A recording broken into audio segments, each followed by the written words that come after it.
Orang ini berteriak dalam neraka itu bukan belum mengerjakan amal soleh. Dia sudah. Tapi amal soleh yang dia lakukan itu hanya berdasarkan persepsinya sendiri. Buktinya serajin itu dia mengerjakan amal soleh, buktinya dia masih tinggal dalam neraka. Makanya dia meminta kepada Tuhan, aku akan mengerjakan amal soleh yang berlainan. Lain nu baheula deui, cenah kitu maksud nama. Paham? Jadi yang betul, yang sudah apa yang belum? Oke, sekarang udah sepakat semua ya. Orang ini sudah mengerjakan amal soleh. Tapi amal solehnya itu ciptaan, rekaan pikirannya sendiri. Sekarang saya tanya ini, semua kan udah sepakat sudah. Kalian semua ini sudah tahu nggak amal soleh menurut Quran?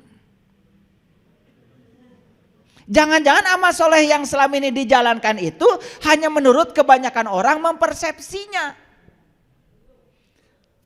Nah ini masalah kan, katanya sudah tetapi belum. Di Quran dikatakan waman kana yarju liqa'a rabbih falyamal amalan solihan. Barang siapa yang ingin jumpa dengan Tuhannya, maka dia lakukan amal soleh. Jadi amal soleh itu adalah amal yang ketika dilakukan saat ini juga dapat memperjumpakan kita dengan Tuhan. Jadi amal soleh itu versi Quran adalah cara, metode yang mengantarkan kita berjumpa dengan jati diri kita. Beda? Beda? Sesungguhnya awal agama itu adalah makrifatullah, mengenal Allah. Karena semesta ini sekarang sedang merindukan kesadaran kolektif dari semua pribadi. Kesadaran kolektif ini dibutuhkan oleh semesta untuk mencahayakan semesta yang sudah penuh dengan kegelapan. Karena setiap manusia yang hidup itu bernafas. Nafas itu masuk, tinggal dan keluar. Dan ketika napas itu masuk, napas itu merekam semua data di ruang cipta rasa kita. Sedang gejolak apa yang terjadi di sini semua terekam oleh napas kita. Dan semua gejolak-gejolak yang di sini, energi yang di sini itu dibawa oleh napas keluar ke sini dan itu menjadi realitas kehidupan. Bayangkan betapa banyak manusia yang hari ini masih diliputi oleh rasa benci, iri hati, dendam. Dan itu terus menerus ya dibawa oleh napas kita ke ruang kehidupan, sehingga ruang kehidupan ini jangan heran menjadi sesak dengan sampah-sampah energi negatif yang dibangun oleh penghuni kehidupan itu sendiri. Hasilnya apa? Hasilnya manusia menjadi sangat mudah tersinggung, mudah marah. Lalu reaksi-reaksi dari situ membuat manusia menjadi sangat rumit menghadapi kehidupan. Yang kehidupan ini asalnya sederhana dibuat menjadi rumit oleh respon dia terhadap setiap peristiwa yang terjadi dalam kehidupan. Oleh karena itu kita menjadi sangat sulit ya untuk bisa percaya kepada setiap orang dalam segala aspek kehidupan. Karena apa? Karena kita dididik oleh semesta untuk penuh curiga pada semua orang, berprasangka buruk pada semua orang. Bahkan alarm ya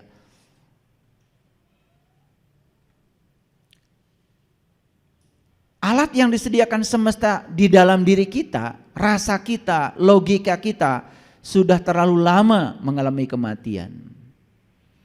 Boro-boro bisa mencapai yang disebut dengan merasa sebelum terasa. Sudah terasa saja belum bisa merasa. Boro-boro merasa sebelum terasa. Boro-boro punya kebijaksanaan. Oh, orang ini jangan-jangan mau pulang gak punya ongkos. Orang udah ngomong saja gak punya ongkos, kita tetap diam dan tidak bertindak apa-apa. Ini yang disebut dengan matinya rasa, matinya logika. Dan yang paling berbahaya, penyakit ini yang harus segera disembuhkan. Dan yang lebih berbahaya lagi, kita sudah lama mati tetapi kita tidak sadar kalau kita itu sebetulnya hari ini sudah menjadi bangkai kehidupan.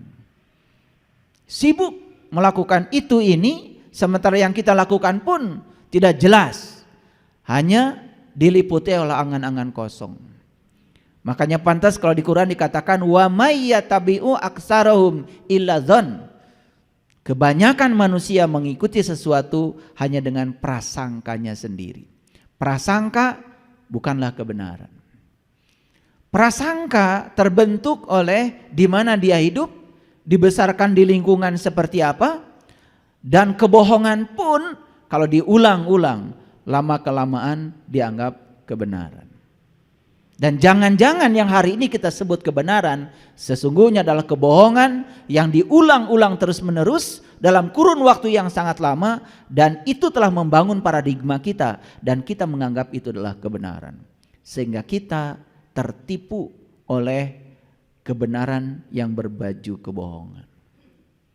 Oleh karena itu, mari kita bersyukur hari ini kita di sini. Semoga hari ini Allah mengalirkan ilmu yang dapat mengantarkan kita untuk meningkatkan kesadaran. Mari kita puji Dia bersama-sama membaca hamdalah. Alhamdulillahi Rabbil Alamin. Mari kita sapa asma Allah dengan kelembutan dan cinta. Semoga Allah membukakan pintu kejujuran kita agar kita bisa berpikir dengan waras, menerima kebenaran dengan mudah, tidak ada penghalang dalam diri kita. Oleh karenanya mari kita mulai kajian ini dengan bersama-sama membaca basmalah. Bismillahirrahmanirrahim. Para sahabatku yang budiman,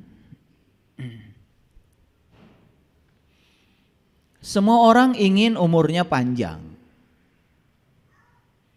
ingin lama hidup di dunia ini. Yang menjabat ingin jabatannya lama, jika perlu jangan turun-turun. Yang kaya ingin menikmati kekayaan lebih lama lagi, jika perlu jangan bangkrut-bangkrut. Yang sehat juga ingin menikmati kesehatannya lama abadi, jika perlu jangan sakit. Semua ingin hidup lebih lama. Sampai ada lagunya, ingin hidup 1000 tahun lagi.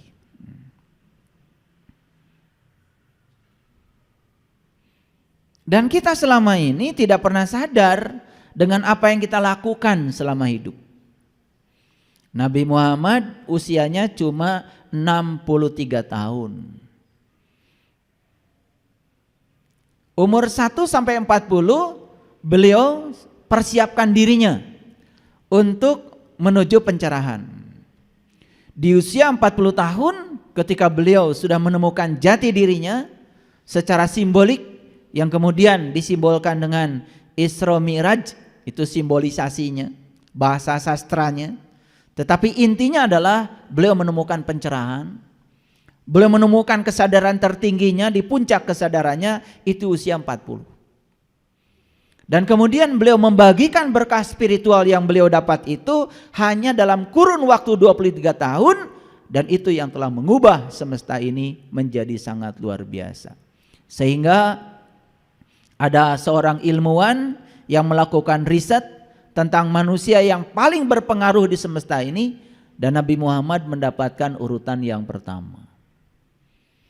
Yang melakukan risetnya itu keyakinannya tidak sama dengan Nabi Muhammad, sehingga sangat objektif. Dalam kurun 23 tahun beliau mampu menciptakan sejarah besar, mengubah peradaban dengan tindak tanduknya yang sangat produktif, sehingga nama beliau walaupun sudah meninggal 1500 tahun yang lalu sampai sekarang masih dikenang. Bahkan kita yang belum pernah bertemu beliau pun karena mendengar bagaimana tingginya pencapaian akhlak terpuji yang sudah beliau capai, sampai beliau mencapai tingkatan tahaluk bi ahlakillah, berakhlak seperti akhlaknya Allah, memantaskan diri sebagai wakil Allah di semesta ini. Sampai sekarang kita mendengar namanya saja timbul kecintaan kita kepada beliau. Hanya dalam kurun waktu 23 tahun. Pertanyaan besar bagi kita, apa kabar yang umurnya hari ini 60 tahun? Apa kabar yang umurnya hari ini 65 tahun? Apa kabar yang hari ini umurnya 70 tahun? Apa kabar yang hari ini umurnya 80 tahun? Dan masih bernafsu untuk memperpanjang usia, makan ini, makan itu, jika perlu ada ramuan yang bisa memanjangkan usia, berapapun akan dibeli untuk memanjangkannya, tidak berpikir apa yang bisa kita lakukan dalam hidup hari ini. Makanya kemarin kita sudah membuat kajian. Jangan takut kehidupan akan berakhir, tapi takutlah kalau kehidupan belum pernah dimulai. Jangan-jangan kita belum memulai kehidupan. Karena ciri hidup itu berkesadaran. Ciri hidup itu eling. Ciri hidup itu mawas diri. Jangankan kita sedang menjalankan kehidupan biasa. Lagi sholat saja kita tidak sadar sedang sholat. Tidak tahu siapa yang disembah. Siapa yang harus diingat dan bagaimana cara mengingatnya. Bahkan ketika sholat pun kita sibuk mengingat sesuatu yang tidak selayaknya untuk diingat. Karena kita tidak tahu, tidak pernah mau belajar. Makanya saya membuat judul kajian 20%, 80%. Ada orang yang aktivitasnya 20% tapi produktivitasnya 80%. Ada orang yang aktivitasnya 80% tetapi produktivitasnya bisa jadi hanya 20%. Atau aktivitasnya 100% tetapi produktivitasnya 0%. Bisa jadi tetap jumlahnya 100%. Oleh karena itu hari ini kita akan masuk lebih dalam lagi. Dan hari ini saya akan berbicara tentang waktu. Karena waktu ini paling diinginkan oleh banyak orang, tetapi paling buruk digunakan oleh banyak orang. Ada kata-kata bijak, jangan pernah titipkan pekerjaan pada orang yang banyak waktu, karena tidak akan pernah selesai. Karena orang yang semacam itu selalu menunda. Titipkan pekerjaan pada orang sibuk, justru akan selesai. Orang yang banyak waktu selalu menunda. Nanti lagi, nanti lagi, nanti lagi. Tapi orang sibuk, apapun yang ada di hadapan matanya, saat itu dia kerjakan. Karena dia sadar kalau hidup itu di sini, hari ini, sekarang. Maka di Quran surat Al-Kahfi Allah menyatakan, jangan pernah kamu mengatakan besok masih ada waktu. Itulah kesombongan.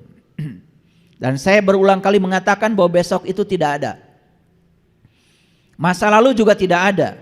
Waktu yang sebenarnya adalah di sini, saat ini, sekarang. Masa lalu dan masa depan itu hanyalah waktu psikologis. Bukan waktu yang sebenarnya. Hanya waktu psikologis. Itu rekayasa pikiran kita.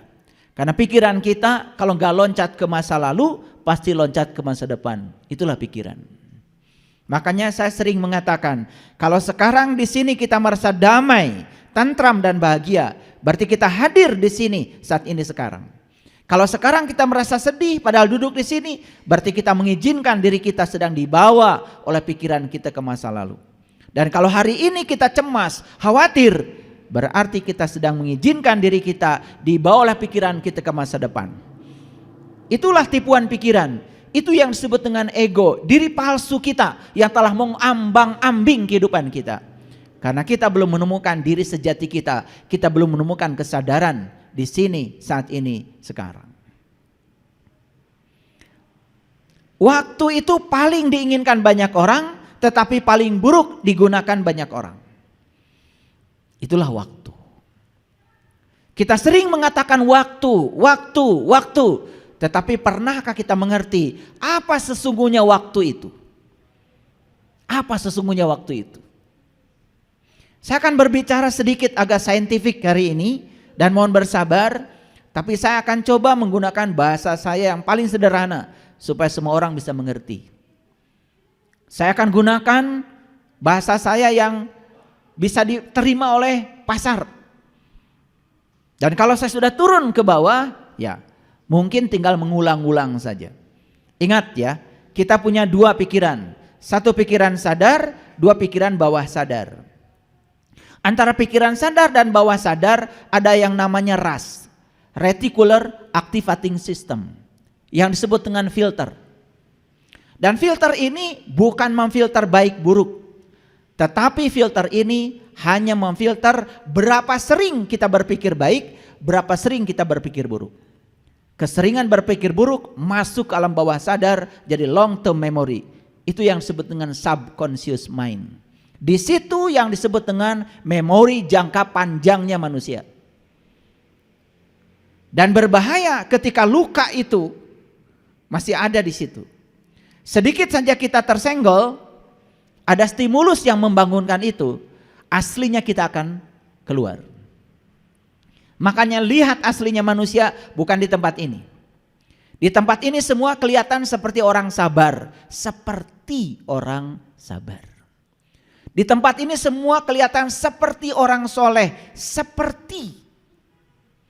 Di tempat ini semua kelihatan seperti orang yang baik, seperti. Lihat manusia itu di rumahnya, di jalan, di kantor, di kehidupan yang nyata. Di situ kelihatan aslinya. Bahkan kalau ingin lihat aslinya manusia, pinjemi uang. Kelihatan aslinya. Pinjemi uang. 2-3 hari jangan dibayar dulu, aslinya kelihatan. Jadi aslinya manusia itu pada saat dia sedang berhadapan dengan situasi yang dia tidak ingin. Di situ. Ketika kita melihat seseorang mendapatkan yang tidak diinginkan, adem. Mendapatkan yang diinginkan, sama ademnya. Ini sudah sakinah itu. Gelombangnya sudah mulai datar itu. Begitu mendapatkan yang tidak diinginkan, mata belotot, bibirnya monyong, dari mulutnya keluar kata-kata yang menjijikan, emosinya tak terkendali, itulah dia. Itulah dia. Orang sedang haji, sedang umroh sekarang, gak kelihatan aslinya. Nanti kalau sudah pulang, sulit mengukur seseorang mabrur tidak mabrur di sana. Karena di sana semua seperti sedang jadi orang baik, seperti orang yang soleh, apalagi lagi pakai kain ihram, seperti suci, seperti, karena kainnya warna putih. Nanti setelah pulang kelihatan itu. Ya. Mau bagi air zam-zam saja, lebih sedikit sekecelak, udah mulai. Makanya saya pernah punya pengalaman. Saya pernah membawa rombongan eksekutif umroh. Tetapi di samping rombongan itu juga ada rombongan orang-orang biasa. Maaf ya, saya bukan membedakan, supaya gampang menjelaskannya. Bukan saya membeda-bedakan, bagi saya semuanya sama, supaya gampang menyebutnya. Nah, yang eksekutif ini ya, tempat duduknya pun pasti di kelas bisnis, bukan di kelas ekonomi. Waktu berangkatnya gak apa-apa. Karena belum umroh kan? Belum. Nah, yang namanya rombongan ini di sananya semua makan bintang 5, hotelnya bintang 5, semua bintangnya 5. Dan kenapa bintang itu yang tertinggi 5? Ya, walaupun sekarang sudah ada bintang 7, ya. Karena sesungguhnya 5 itu udah cukup. Blimbing itu bintangnya 5. Kalau kita sudah menemukan hakikat blimbing, menemukan bintang sejati dalam diri, itu udah cukup itu, udah cukup itu. Dan kenapa setiap hal istimewa selalu dikasih bintang? Dan kenapa bintang itu menjadi tempat yang paling istimewa di menara masjid? Mohon maaf, di agama Kristen pun bintang itu ditempatkan di tempat tertinggi di pohon Natal. Jadi sebenarnya bintang itu melambangkan sebuah pencapaian yang paling tinggi itu sebetulnya. Dan itu positif. Lanjut cerita yang tadi. Jadi selesailah semua ibadah umroh dilaksanakan. Dan untuk menguji mabrur atau tidak mabrur ibadahnya, yang pertama yang saya lakukan adalah saya ubah yang setiap hari makan di restoran mewah bintang 5, yang terakhir saya kasih nasi bungkus, termasuk yang eksekutif. Jadi saya bagikan, suruh Mutawib bagikan nasi bungkus. Nasi bungkus. Setelah dibagi nasi bungkus, mulai bertanya, makannya di mana? Mana sendoknya? Udah mulai. Tidak mabrurnya udah mulai kelihatan. Ya makan di mana saja masih nanya-nanya kayak gitu, urus aja sendiri. Ya kan? Sebelum umroh sih bagi saya oke-oke saja. Setelah umroh masih begitu, itu sudah pertanda. Jadi bukan berapa banyak doa yang dilantunkan sepanjang umroh, gak penting amat bagi saya. Indikator pertama mengukur dia mabrur, tidak mabrur adalah setelah itu dia seperti apa. Cara menerima kenyataan yang tidak disukai seperti apa? Ya tentu saja biasa makan pakai garpu, pakai pisau, ya duduk pakai kain, ya toh di kursi yang mewah, pakai AC. Sekarang saya kasih nasi bungkus. Udah gitu tidak ada tempat duduk, juga tidak ada sendok. Ya mikir sendiri. Yang eksekutif ini udah mulai manyun. Yang biasa karena sudah terlalu biasa kan biasa-biasa saja. Happy aja dan kelihatan. Nah di sini kan sebenarnya indikator kita belum ihram, baru pakai kain ihram. Tidak semua orang yang pakai kain ihram sudah ihram. Masih ada kemelekatan pada kebiasaan eksekutifnya itu. Masih ada kemelekatan kepada kelas sosial dia. Selanjutnya saya iseng lagi. Saya bilang sama Mutawib, tukar ya. Yang eksekutif kasih kelas bisnis. Kelas ekonomi. Biar duduknya sama dengan TKW. Belajarlah. Nah yang kelas ekonomi ini kasih kelas bisnis. Jadi tukar, kamu nanti pura-pura ketukar. Udah. Paling kan yang dimarahin Mutawib kan tinggal di Mekah. Kalau saya kan pulang sama mereka. Wah itu di pesawat mulai muka-mukanya itu kelihatan. Nah, udah begitu kelihatan mukanya seperti itu saya masih diamkan. Begitu sampai di airport, ya, yang eksekutif saya kasih air zam-zam yang pecah. Jadi saya yang bagikan. Ini buat Bapak. Wah, mulai melotot. Yang pecah gini dibagikan pada saya. Udah. Di bis perjalanan ke Bandung mulai saya ngomel di situ. Saya bilang, saya nyesel mimpin umroh kalian semua. Gak mabrur saya bilang semuanya. Wah, udah saya omelin. Udah diomelin baru sadar. Itu teknik saya. Karena apa? Manusia itu gak kelihatan aslinya saat dia berhadapan dengan situasi yang dia inginkan. Ngerti maksud saya? Coba, kalau ingin tahu asli kalian, coba lihat. Pada saat mendapatkan yang tidak diinginkan. Ya.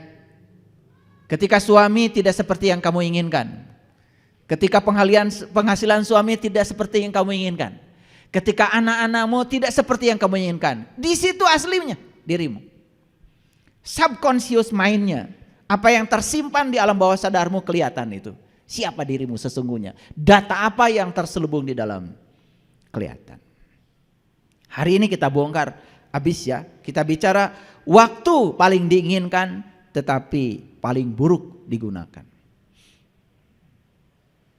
Saya doakan semoga para sahabat semua masih punya waktu dan sehat. Tubuh ini masih bisa digunakan sebagai kendaraan untuk mengantarkan sang penumpang dalam tubuh ini, sang jiwa, untuk menuju kesadaran jiwanya. Agar saat pulang dia sudah sejenis dengan dia. Agar bisa memenuhi ayat inna lillah wa inna ilaihi rajiun. Dan sekarang di barat ya sedang ramai sekali yang disebut dengan pengobatan holistik ala barat. Nah pengobatan holistik ala barat beda dengan pengobatan holistik ala timur. Kalau di timur pengobatan holistik itu yang ditreatment adalah jiwanya. Kalau di barat pengobatan holistik apa yang harus ditreatment supaya sekali treatment semuanya sehat.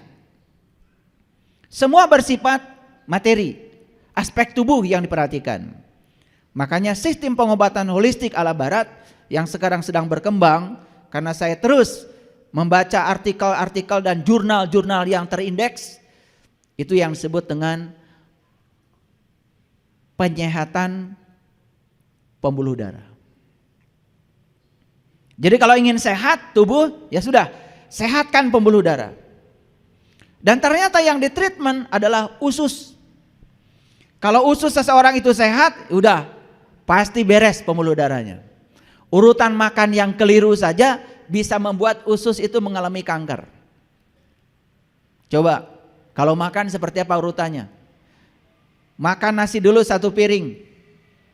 Ya, ada lauk pauknya.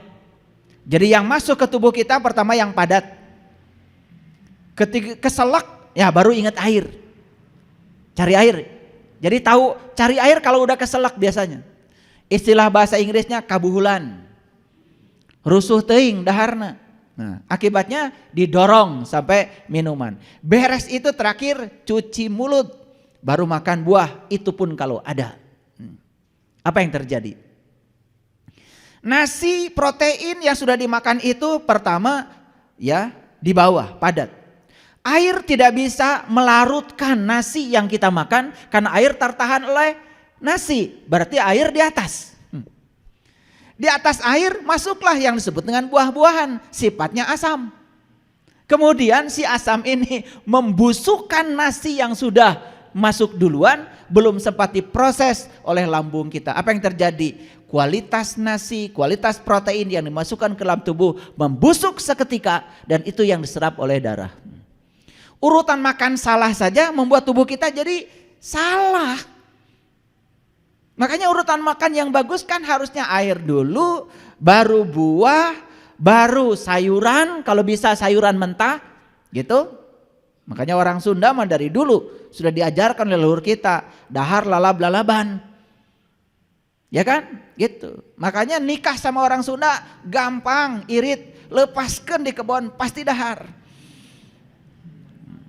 Iya, itulah kenapa banyak yang tertarik sama orang Sunda. Ya, murah katanya. Harusnya begitu. Setelah 80% sebelum kenyang stop. Baru bener itu makan. Karena di atas lambung masih ada 1/3 buat oksigen. Gitu nggak makan? Gitu apa makan? Hah? Makanya tidak begitu, setelah itu 3J-nya dilanggar. Jadwalnya nggak jelas, jenisnya nggak jelas, jumlahnya juga nggak jelas. Apa yang terjadi? Umur kita menjadi pendek. Tubuh kita tidak menjadi kendaraan yang bisa mengantarkan sang penumpang ini menuju tujuannya. Ini gara-gara pola makan yang tidak bagus. Akibatnya apa? Penyakit stroke mudah sekali. Karena apa? Lemak jenuh yang menyumbat pembuluh darah itu menjadi momok bagi semua orang. Kenapa? Terlalu banyak radikal bebas yang tertangkap di situ, apalagi terlalu banyak kalsium. Dan sekarang dunia kedokteran menemukan satu-satunya cara untuk memobilisasi kalsium yang ada di dalam pembuluh darah, maka ada 5 caranya. Sudah tahu belum? Yang pertama, banyak makan tempe. Karena tempe itu sudah diriset mengandung vitamin K2 paling banyak. Dan vitamin K2 ini bisa memobilisasi kalsium, sehingga kalsium tidak tinggal diam, sehingga tidak akan terjadi plak di dalam pembuluh darah. Ini ngaji agak saintifik saya bilang, ya, supaya ada pengetahuan sedikit. Jangan cek yang cenah wungkul. Ngaji itu harus berbasis data, berbasis riset, ya, gitu. Karena agama itu akal, tidak ada agamanya bagi yang tiada berakal. Yang kedua, ya, suka tempe. Bagus.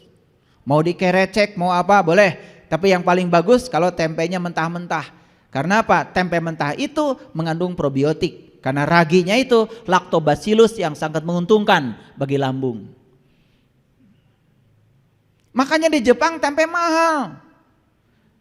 Di kita coba 10.000 sudah dapat satu gulung itu tempe, subhanallah, masih nawar. Ya Allah. Yang sebelah sini nih, maaf ya. Aduh, kalau nawar sebelah sini. Aduh, 2.000 nih kata jadi temuli tempe. Padahal sudah tahu kata Rasul, permudah jual beli, permudah jual beli. Kalau kita memberikan keuntungan pada pedagang, kita juga akan diberi keuntungan oleh semesta. Jangan terlalu matematik hidup itu. Ya. Makanya saya kalau ngantar istri saya ke pasar, boleh saya antar ke pasar, satu syaratnya, jangan nawar. Kok mau nawar bari ngaleos? Aduh. Orang dia biasanya orang dia. Orang dia ya sarua.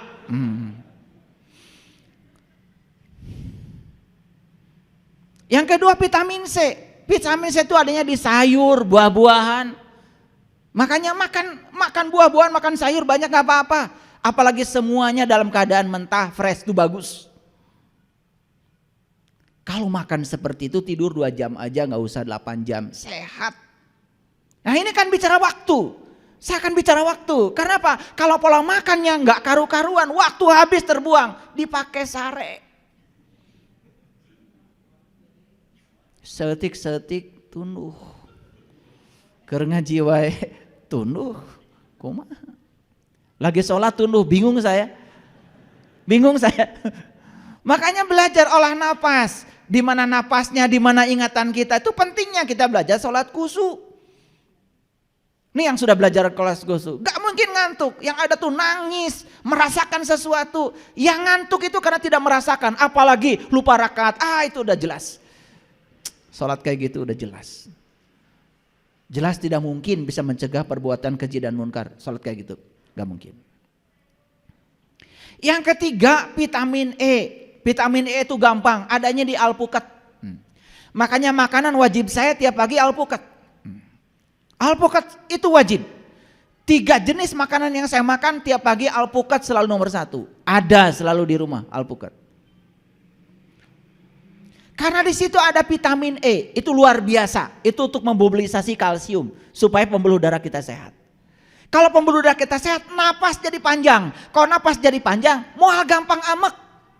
Sok, semua yang gampang marah tuh napasnya pendek. Apalagi terlalu banyak makan daging. Ya Allah. Daging pun yang dimakan senengnya yang berlemak. Ya sudah, selamat tinggal. Mau gimana hidup seperti itu? Belajar spiritual itu dimulai dari piring. Kalau piring kita sudah tidak beres, jangan berharap spiritual kita bagus. Yang keempat, omega 3. Omega 3 itu adanya di salmon, tuna, tapi jangan dimasak, makan mentah-mentah. Namanya sashimi, bagus. Gitu, kulit jadi bagus. Otak jadi cerdas. Ya, saya tidak bilang mengingatnya, orang cerdas itu bukan soal mengingat. Orang cerdas itu indikasi utamanya adalah keterampilan berpikir. Cara menyelesaikan masalahnya bijaksana, itu orang cerdas. Yang banyak mengingat hafalan itu bukan orang belajar. Bukan, belajar itu bukan mengingat. Mengingat itu tingkat kognisi yang paling rendah, itu C1 itu. Dari 6 tingkatan kognisi itu paling rendah mengingat itu. Makanya ada riset baru, kemarin saya share. Selalu saya share kalau di grup, yang sudah ikut grup bersama saya itu pasti akan saya share yang bermutu. Ternyata ciri orang cerdas itu gampang melupakan sesuatu yang tidak penting. Ini yang suka nginget-nginget masa lalu, gak penting amat, gak cerdas. Ciri orang yang otaknya cerdas ternyata mudah melupakan yang tidak penting, terutama masa lalu. Iya nusok ngobrol masa lalu, nu kamari, nu basa harita.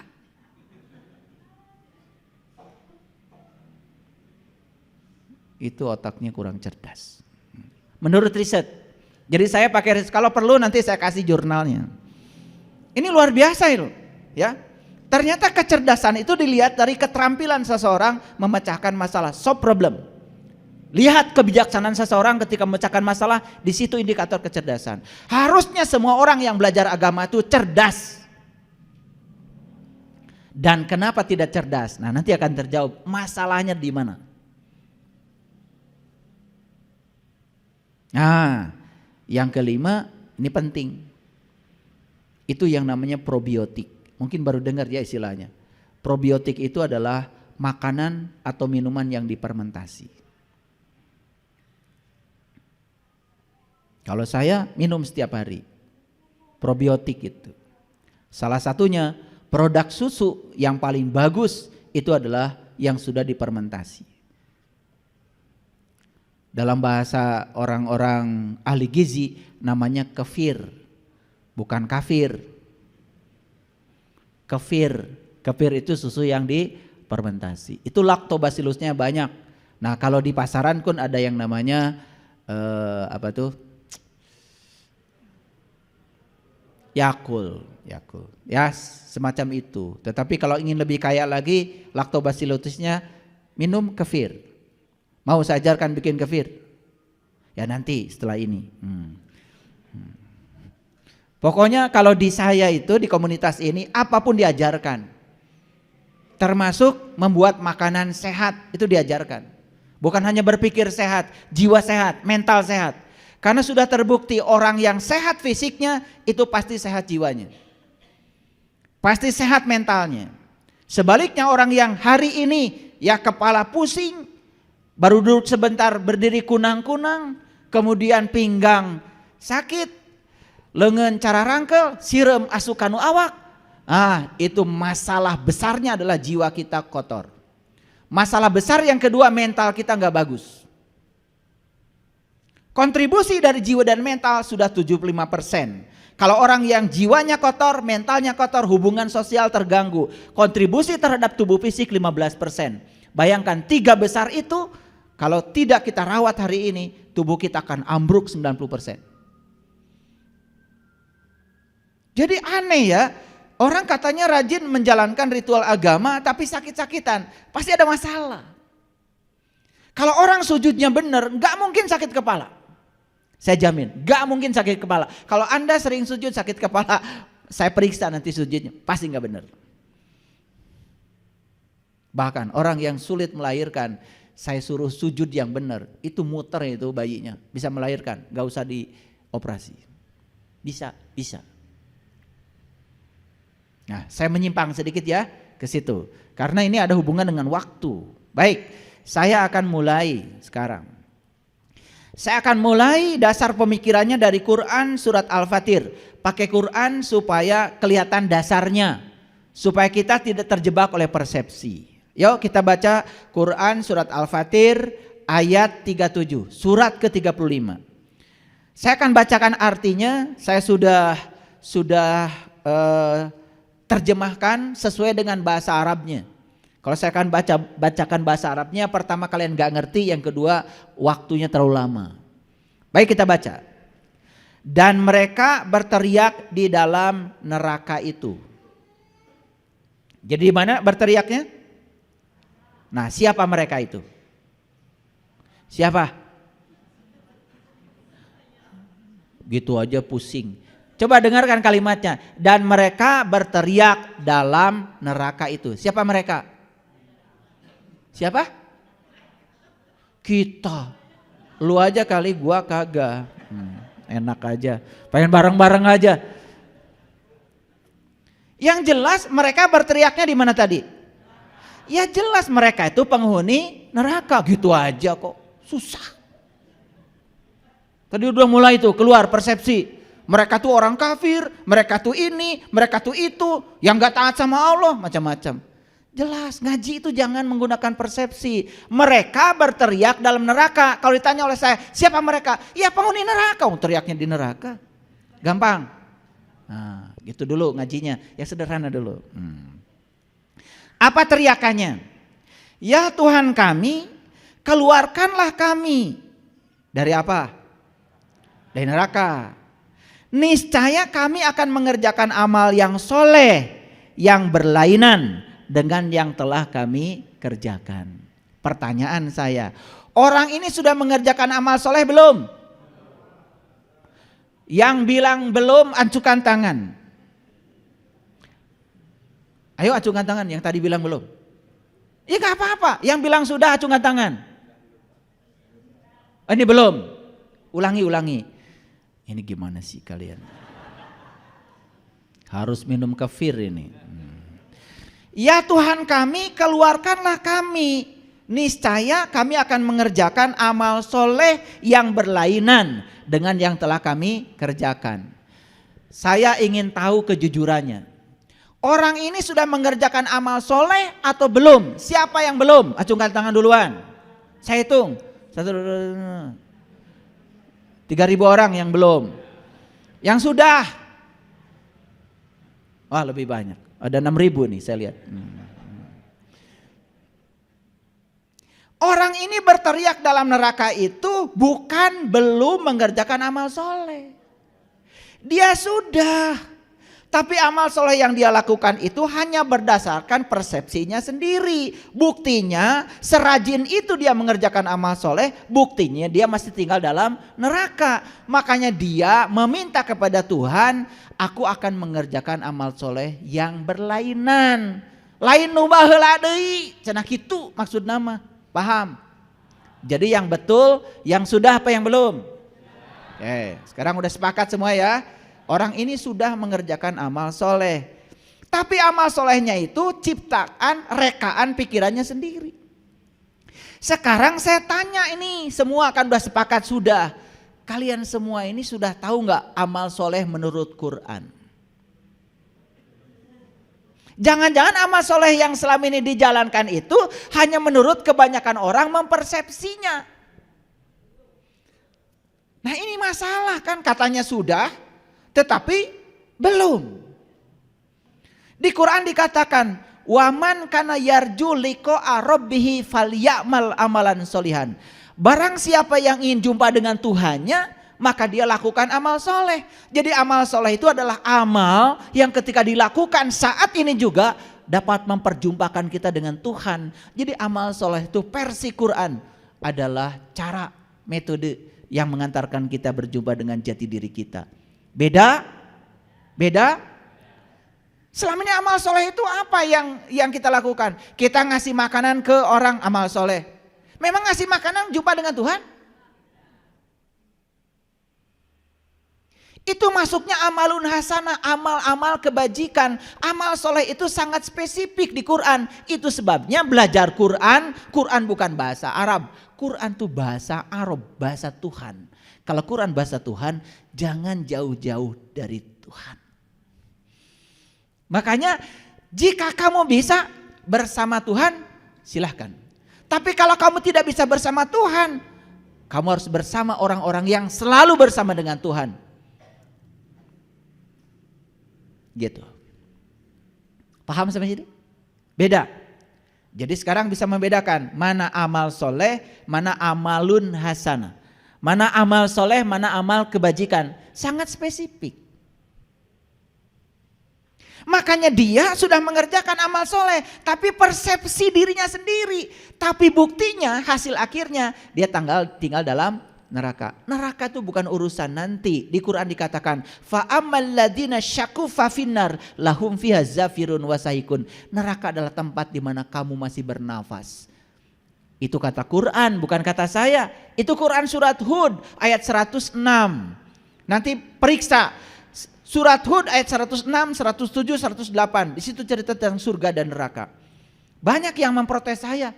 Dikiranya itu buatan saya. Tidak. Itu kata Quran. Bahkan kata Quran, surga dan neraka itu di mana langit dan bumi masih ada. Kan kalian pedoman hidupnya Quran. Jangan menyerang saya dulu, baca dulu. Kalian nggak pernah baca Quran, saya bacanya 1000 kali. Jangan menyerang saya dulu, karena berbeda. Lihat, saya ini, mohon maaf, saya ini saintis. Kalau bicara sesuatu, saya membebaskan dia dari persepsi saya. Ini dalilnya, ini ayatnya saya tunjukkan. Jangan menyerang dulu, jangan menyerang dulu. Bahwa nanti di sana ada surga dan neraka, saya juga belum tahu. Tetapi yang jelas kalau hari ini kita tinggal di surga, pasti di sana juga tinggal di surga. Gak mungkin hari ini tinggal di neraka, besok-besok kita mati tiba-tiba masuk surga. Karena di dalam sebuah kitab suci dari keyakinan lain dikatakan hanya orang yang sudah turun dari surga yang akan bisa masuk surga. Jadi sebelum masuk surga itu harus turun dari surga dulu. Ngerti maksud saya? Gak mungkin orang pemarah, dendaman, jengkelan, baperan, tiba-tiba besok masuk surga. Gak mungkin. Gak mungkin amat. Tidak ada yang otomatis. Tidak ada yang instan. Semua itu harus berproses. Mengerti maksud saya? Jadi orang ini tinggal di mana? Apa katanya? Minta dikeluarkan dari neraka karena dia sudah menjalankan amal soleh, tetapi amal soleh yang dia jalankan berbeda. Kenyataannya amal solehnya malah memasukkan dia ke dalam neraka. Jujur nih, jujur. Sholat sudah kan? Oke. Pernah nggak habis sholat marah-marah? Oke. Ini jujur ya. Pernah nggak habis sholat membicarakan keburukan orang? Pernah apa sering? Ini wajah-wajah sering nih kelihatan. Pernah nggak habis sholat maaf berantem dengan pasangan? Pada barusan sholat. Pernah nggak keluar dari masjid dengan sepeda motor kesenggol sedikit marah sama orang nyenggol? Pernah? Pernah apa sering? Itu semua neraka. Itu semua neraka. Kita terbakar oleh api kemarahan kita sendiri. Makanya neraka itu dari naraloka. Na itu artinya cahaya, na itu artinya api, ra itu artinya cahaya, loka itu lokasi, tempat. Makanya naraloka tempat yang terkena oleh radiasi cahaya. Coba kalau di sini ada api, di sini kita tinggal, ada nggak radiasinya? Ini naknya, cahayanya kan merambat ke sini, ini raknya. Nah ini lokanya. Ada orang marah, api bukan? Merambat nggak ke sini? Nah naknya itu dia, raknya itu yang merambat ke sini. Karena kita merasa terganggu, kita marah juga. Sehingga kita menjadi lokasi tempat terkena api. Maka di Quran gak ada neraka. Di Quran tuh adanya nar. Karena neraka tuh bahasa asli Nusantara. Di Quran juga gak ada surga, gak ada. Di Quran adanya jannah. Makanya sebelum protes sama saya dengerin dulu. Ngerti juga enggak? Sudah terbiasa kita dengan neraka dan surga. Padahal neraka dan surga enggak ada di Quran. Di Quran adanya jannah dan nar. Surga itu dari suwarga loka. Bahasa Sanskerta aslinya separga loka. Tempat di mana berdiamnya segala keabadian. Suwarga itu dari su-nya itu artinya abadi, warga itu adalah kumpulan, loka itu lokasi, tempat berkumpulnya segala saripati, tempat berkumpulnya segala keabadian. Itu suwarga loka versi Nusantara. Sama seperti saum dan puasa, beda. Saum itu bahasa Arab, puasa itu bahasa Pali. Dari upavasa, beda. Makanya belajar etimologi sebelum menyerang. Ini kebiasaan kita menyerang, ilmunya nggak ada. Makanya saya juga nggak level melayaninya. Ya diamin aja. Orang bodoh itu cukup. Assalamualaikum, itu aja. Ya mau debat apa, nggak ada ilmunya. Nanti juga main golok. Dan itu bukan sifat saya. Kalau mau berbicara soal keilmuan, yuk. Sudah berapa ribu kali Anda baca Quran? Sudah berapa ribu hadis Anda baca? Sudah berapa kitab yang Anda pelajari di pesantren? Saya memang tidak terlalu lama di pesantren, tapi saya sudah baca sebuah kitab, Aluma Risalatul Qusairiyah, kitab-kitab utama dalam ilmu tasawuf. Udah saya baca semua, Ihya Ulumuddin, Sirur Asror, itu kitab-kitab utama. Kalau referensinya jelas kan enak kita bicara, betul nggak? Tapi kalau referensinya persepsi, susah. Paheras-heras urat genggerong. Dan itu mengeraskan hati. Dan tidak level gitu ya. Buat apa kita membicarakan sesuatu yang nggak nyambung? Ulangi lagi. Sudah menjalankan amal soleh. Versi siapa? Versi diri sendiri. Tetapi ternyata kita masih tinggal dalam neraka, suka marah, jengkelan, baperan, tersinggungan, neraka semua. Jadi apa kabar nih amal soleh kita ini? Ngerti maksud saya? Jangan-jangan kita aktivitasnya sudah 100%, tetapi produktivitasnya 0%. Kenapa? Karena amal soleh yang kita lakukan hanya berdasarkan persepsi kita. Udah jelas kok di Quran dikatakan, sholat itu mengingat Allah. Gak mungkin amat kita bisa mengingatnya kalau kita belum melihatnya. Kan tidak mungkin kita bisa mengingat sesuatu yang kita tidak tahu. Syarat sahnya ingat itu harus tahu yang diingat. Clear sampai di situ. Udah selesai, jangan debat lagi. Makanya tidak ada perintah ingat di Quran sebelum haji. Kan haji berkunjung ke Baitullah untuk berjumpa yang punya rumah, bukan berjumpa rumahnya. Makanya perintah ingat selalu diawali dengan haji. Faiza afadtum min Arafah fazkurullah. Faiza qadaitum manasikakum fazkurullah. Lihat di Quran pola-polanya. Semua perintah ingat kepada Allah diawali dengan perintah haji. Clear? Paham? Nah, saya ngajar supaya cerdas, supaya kita waras. Cerdas, waras. Nah, gitu. Karena saya yakin semua yang cerdas itu pasti waras. Tetapi jawaban Allah apa? Lihat jawaban Allah. Dan apakah kami tidak memanjangkan umurmu dalam waktu yang cukup untuk berpikir bagi yang mau berpikir? Ayo ulangi lagi, teriakannya apa tadi? Ya Allah, keluarkan aku dari neraka ini, niscaya aku akan mengerjakan amal soleh yang berlainan dengan yang telah aku kerjakan. Apa jawaban Allah? Tidakkah aku memanjangkan umurmu dalam masa yang cukup? Kenapa kamu tidak berpikir selama ini? Nah, kakara ayeuna. Gitu bahasa sederhana mah. Kartos. Ini umur udah 60, 70, 65, 75. Apa kabar? Kamarana wae. Masih hayang dipanjangkan umur kene. Nungges-nges gitu para rugu. Makanya banyak orang yang datang pada saya, ya Pak katanya, saya sakit ini, sakit itu, bisa nggak sembuh? Bisa. Tapi satu pertanyaan saya, kayak munges cager, rek naon? Gitu aja saya dulu. Kan tiba heula ge maneh teh sehat.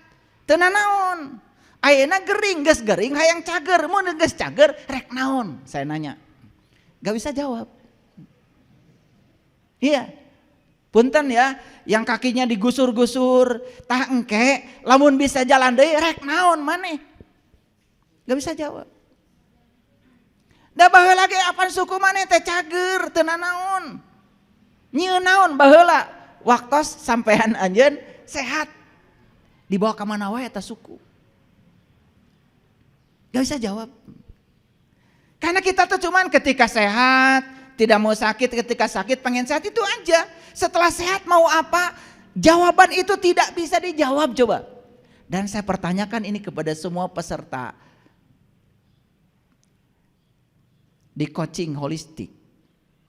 Kalau sudah sehat mau apa? Itu pertanyaan saya. Makanya Allah telah memanjangkan umurmu untuk apa? Panjang umur teh untuk berpikir. Ini kata Quran bukan kata saya. Mungkin kaget ya. Dah kita mah kadang-kadang ngomong ngasal. Pedoman hidup apa? Quran. Saya tanya, cing, ari panjang umur keur naon? Jawabannya teh kemana nih? Juga nu bener. Padahal kata Quran panjang umur mah hiji, keur mikir. Pertanyaan saya, kamu sudah berpikir belum? Tahu artinya berpikir? Tuh, ditanya berpikir juga belum tahu. Berpikir itu bukan menjumlahkan 2 tambah 2 jadi 4. Genep tambah genep, itu bukan mikir, itu mah bukan. Berpikir artinya menggunakan pikiran. Kapan kita menggunakan pikiran? Kalau kita sudah bisa mengendalikan pikiran. Siapa pengendali pikiran? Kesadaran. Nah selama ini kesadaran kita dikendalikan oleh pikiran. Makanya kita selama ini jadi diri palsu karena hidup dikendalikan oleh pikiran. Pikiran itu dalam bahasanya, sastranya orang Bali disebut rahwana, si dasamuka. Loba banget nanti 10.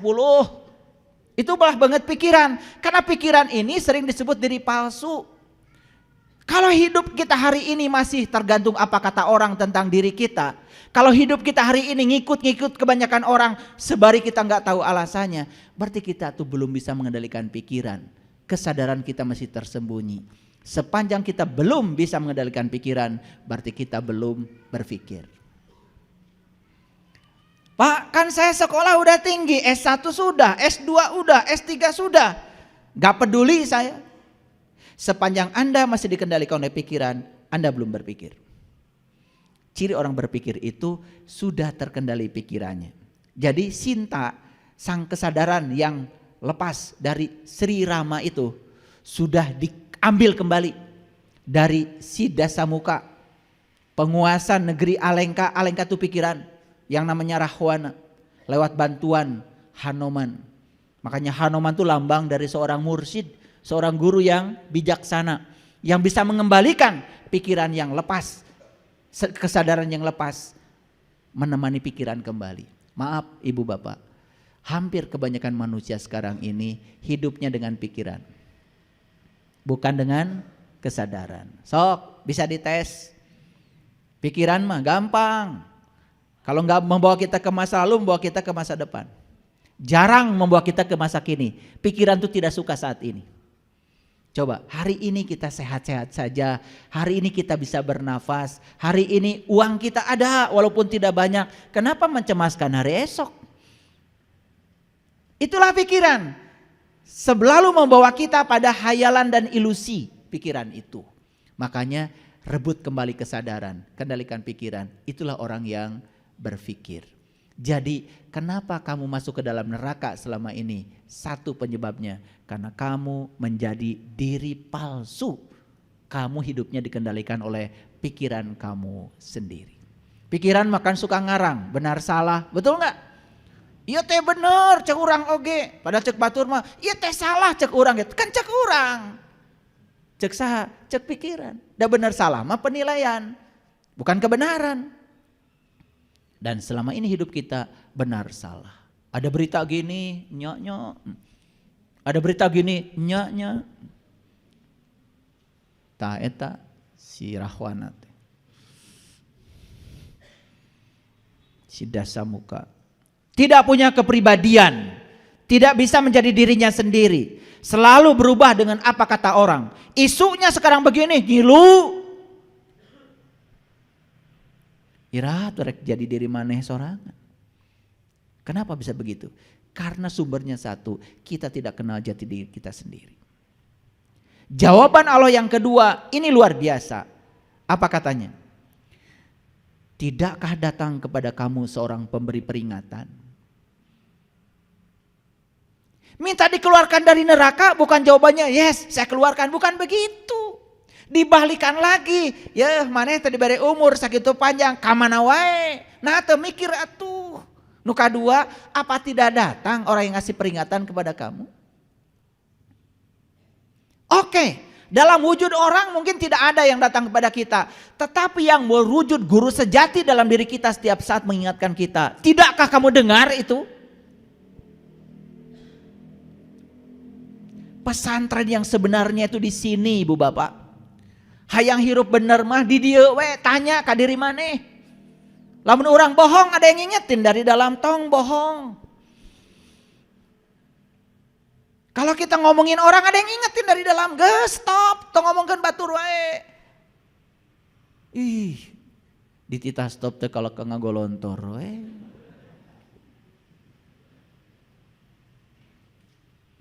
Jadi kita itu lebih senang lembaga-lembaga formal. Di sini ada lembaga informal yang sangat jelas hidup. Dan saya bilang tadi, kalau itu diikuti suaranya, yang disebut suara hati nurani, suara kebenaran, moal cilaka, moal. Nusok nyilakakeun urang mah, pikiran urang sorangan. Diri palsu kita sendiri. Makanya saya ulang-ulang, saya tidak bosan ngomong ini karena ini perkara yang sangat penting untuk membebaskan diri kita dari segala penderitaan. Jadi umur itu berhubungan dengan apa? Waktu. Maka Allah bilang, tidakkah aku memanjangkan umurmu dalam waktu yang cukup untuk kamu berpikir. Kamana wae